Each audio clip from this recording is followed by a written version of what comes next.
Hello everybody, Richard Strang from the UK. Just got two new privacy coins which I'm looking into. As if you know me, probably know that I do like my privacy coins. NANO, PIVX, Komodo, and obviously Dash. So but I've got two new ones which basically got started this year. For instance, the first one looking at was GRIN. A lot of hype when it was released back in January. Heard about it, didn't look too much into it. But now it's all in the top 100. I've been paying more attention to it. It's a sort of different privacy coin from the others. It's using that Wimble technology. The same as the other one I'm going to talk about, which is Beam. They're both Wimble. You know, probably agree with me, it's an irritating name. The people who started it are anonymous, but they're Harry Potter fans, would you believe? So Wimble is I don't like Harry Potter, I don't watch it, I just want to make that clear, but I believe it's something in Harry Potter, and even the person who created Wimble wanted to be anonymous, so he created his name Tom Elvis Jedusor, which is some Harry Potter character, whatever. So getting back to GRIN, so it was launched in January 2019, there was a lot of hype at the time. As you see at the moment, it's $2.70. End of January, it was actually in the hype, it actually went up to $14.87. I'll say there is many privacy coins, but I like the technology behind this. It's different. There was no pre-mine. It's highly community driven. It's decentralized. There's no owners. Again, the person who created GRIN is anonymous as well. So before, it wasn't on any exchange. You had to go to their website, mine it, but now it's available on a fair few exchanges. Hotbit, some other ones I haven't heard of, DragonX, but it's on one of my favourites, Bitrex, and it's also on Polynex, and it's on HitBTC, but I personally don't like HitBTC, but it's on there as well.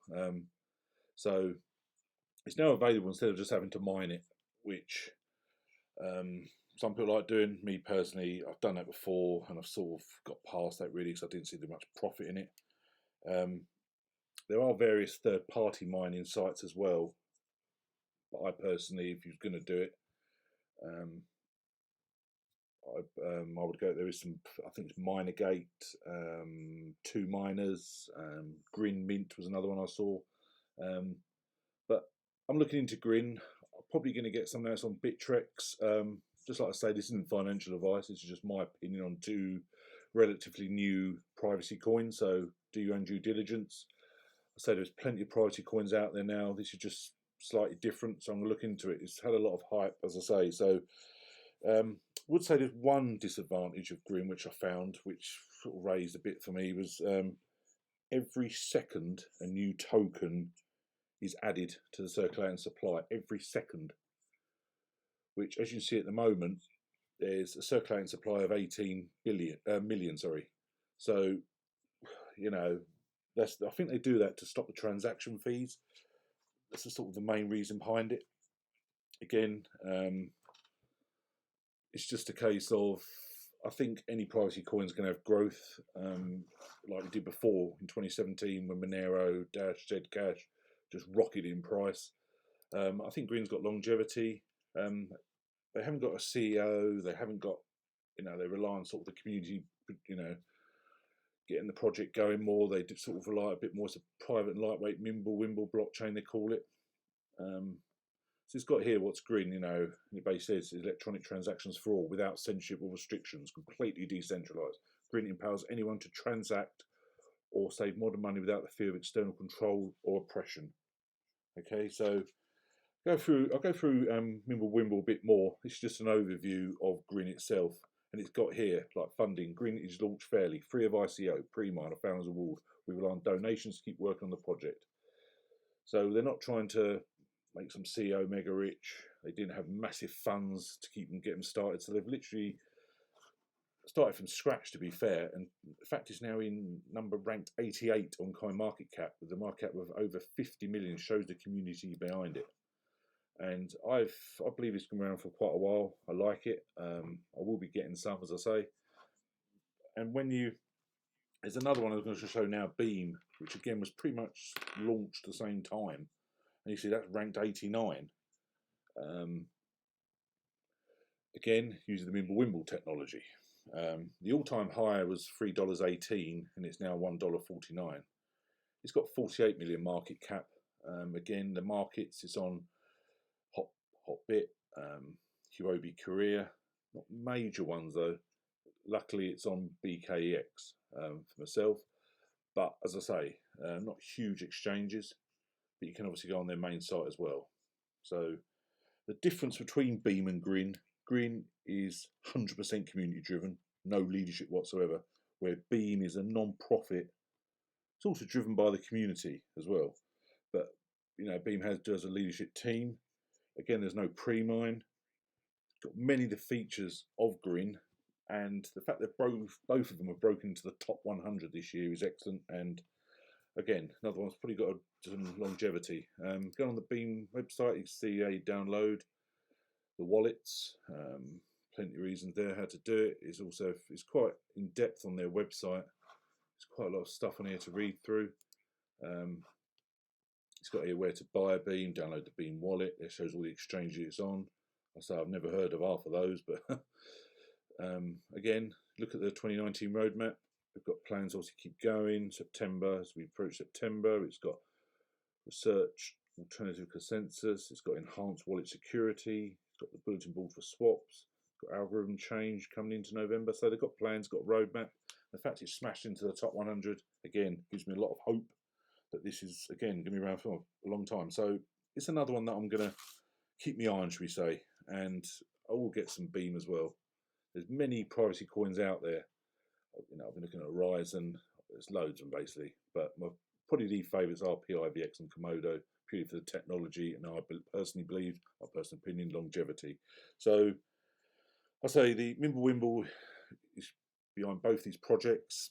It's anonymous, as I was talking earlier about the Harry Potter fan and all this, but it's Mimblewimble is purely privacy-based protocol.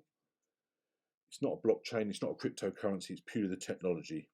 The Mimblewimble transactions are a derivation of another transaction type known as confidential transactions. Mimblewimble transactions also, I can put it, leverage another piece of cryptographic innovation known as CoinJoin. I don't know if you're aware of CoinJoin, but CoinJoin is a mechanism by which payments from multiple spenders are combined to form single transaction. It basically makes it difficult to determine which payment was intended for which participant. So you look at the Mimblewimble. I even heard Charlie Lee the other day on YouTube. He was talking about perhaps integrating Litecoin with Mimblewimble, because as we know, there's talk of Litecoin going into a privacy coin, you know, which, you know, Litecoin's been around for many years, what, 4 or 5 years, so that's their plan. So to be honest, Litecoin, after the halving, as we sort of come August, it's just stagnant at the moment. Doesn't seem to be huge plans at the moment with Litecoin like they promised. So I think the next few months is quite critical for Litecoin as we progress. So getting back to Mimblewimble, the advantage, what I can read into the technology, I'm no expert, trust me, but it looks better privacy for users by hiding transactions amounts and avoid using publicly visible addresses. It also uses the transactions as a cut through, further improves privacy. It's got massive scalability. This obviously has less data on the transaction. One thing I can see a disadvantage with Mimblewimble, and this is only my personal opinion, is I saw that for someone to send a transaction to someone else, they both had to be online for the transaction to work. I believe they've sorted that out now, but I haven't seen any confirmation. When it first launched, I thought both have to be online. That'd be a bit difficult for the other side of the world. I believe they've sorted that out, but I tweeted them the other day, I didn't get a response, so I don't know about that. And it's difficult, from what I can see, to create multi-party transactions. So like one-to-one, multi-party, I'm not sure. So the fact that Mimblewimble will continue to develop, the fact that Charlie Lee from Litecoin is looking into it, it shows that it's an excellent technology. And these two privacy coins, GRIN and Beam, are both geared around Mimblewimble. So again, it's two that I'm looking out for. You can see my previous videos when I've gone about my favourite coins, also my favourite coins for next quarter. I'm always, every week, looking at new coins. I hold a huge portfolio of different altcoins. A lot of people say you should only have a few. I personally don't do that. I like to have multiple altcoins. You know, so everyone's their own wish. As I say, it's not financial advice. It's purely, this is my opinion. But these two privacy coins look good to me. So thanks everybody. Anyone else got some other decent coins I need to look at? Please mention below. I'll certainly look into them. Thanks very much, guys. Cheers. Bye.